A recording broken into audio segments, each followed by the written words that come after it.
Hey everyone, and welcome to the channel. So new toy time for me, and I thought I'd share a quick unboxing video of it.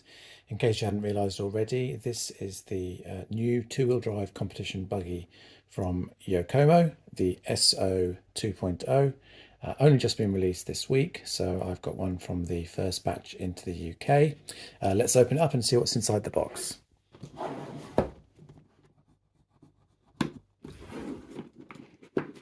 So as you can see, it's quite a compact box, fairly thin, so I imagine that it'll only be about the same size as the body height, with some stickers on either end telling you the model, but not really telling you anything else. Pretty sure that Yokomo use this for a lot of their kits. Also a label there in Japanese. I've no idea what that means, but if you can translate, then please do. Okay, so in the box, kind of as you'd expect, not like the old school Tamiyas with lots and lots of cardboard and blow molded mountings for the parts. It's just a bag of bits. We have got screw bag, black steel screws, as you'd kind of expect, and a number of washers. Next up, one of the changes for this particular model is that Yokomo now have 13mm bore inside diameter shocks, which Associated introduced with the B6.4, and a few other manufacturers have used as well. This is the first time that Yokomo have that style of shock in them. The springs will be fairly hard because the SO2 comes as what you might call a carpet spec car or an Astro spec car. Only one version currently, there isn't a dirt version. So that's the shocks. Next up, we've got some parts related to the gearbox, aluminium motor plate there. Looks like there is only one style of gearbox, which I will assume is the more forward position for the motor to be mounted. Also some inserts here that will allow you to adjust the diff height, which is a useful thing to choose depending on how, for me personally, I use it depending on how rough the track is and how high a ride height I want to run. The insert with the diff mounted higher allows you to run the car lower without negatively affecting the angle of the drive shafts, and vice versa. So that's the basics of the drivetrain, also the slipper clutch there and the lay shaft, and again what looks like a carpet style spring for the slipper clutch.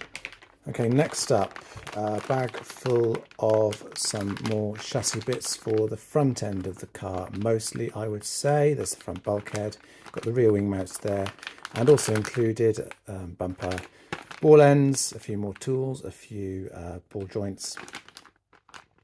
Also in here is the weights. That is a new introduction for this SO2. Yokomo will include an aluminium under servo weight, and then, which you can possibly just about see there, a steel weight to go under the speed controller and receiver. That's a new addition to the SO2. Just mention that the naming that Yokomo have given these things changed quite recently. They used to call this series of two-wheel drive buggies the YZ2, and then about a year ago they changed it to SO, which stands for Super Off-Road. The SO1, it was a bit of a bitser release. It seemed to include all the bits they'd accumulated together from both the dirt and carpet kits. Very good value, but maybe not the latest style, so it didn't have the 30mm shocks, for example. The SO2, my impression is this is kind of the first effort at doing a new kit under the SO brand. Okay, bag 6 here. Well, that's just some foam tape for making sure that the batteries don't rat around too much. Here is the body. First impressions are it's really slammed down low, very compact. Fingers crossed I do manage to get all my electronics and wiring in under there.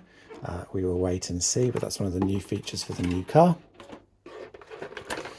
Also, here we've got the rear wings. Looks like the two slightly different designs to the rear wing. This one's got some extra ribs in it.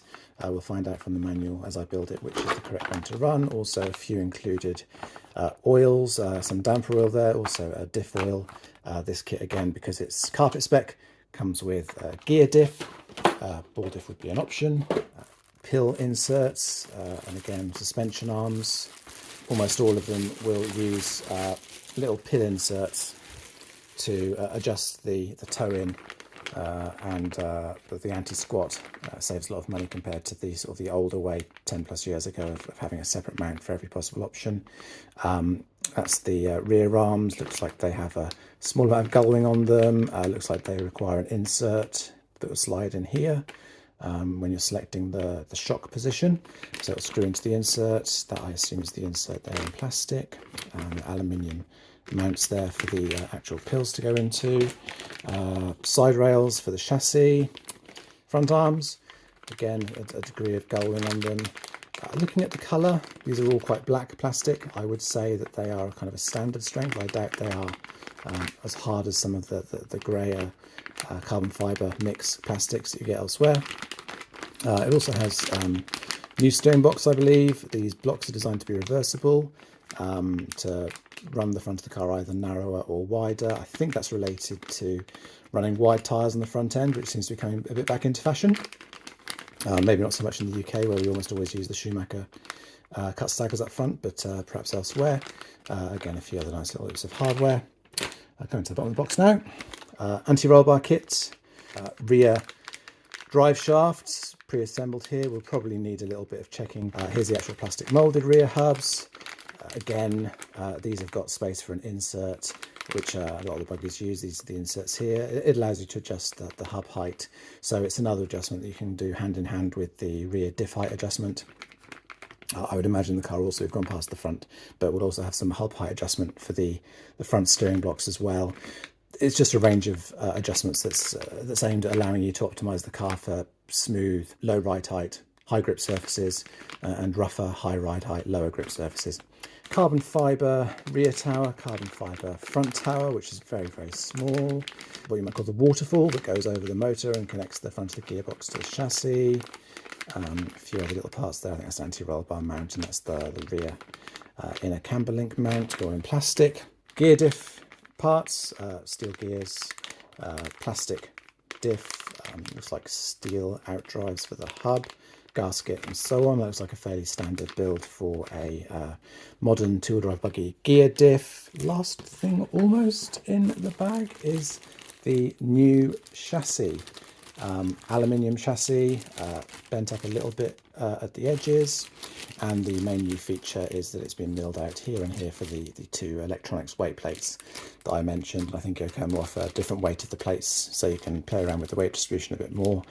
Also milled out towards the rear to make sure a good battery fit, and a little channel there which is quite popular. Means that if you have a flat sensor lead, you can run it under the battery rather than over the top of the motor. Allows for a bit of a neater installation. Some turnbuckles.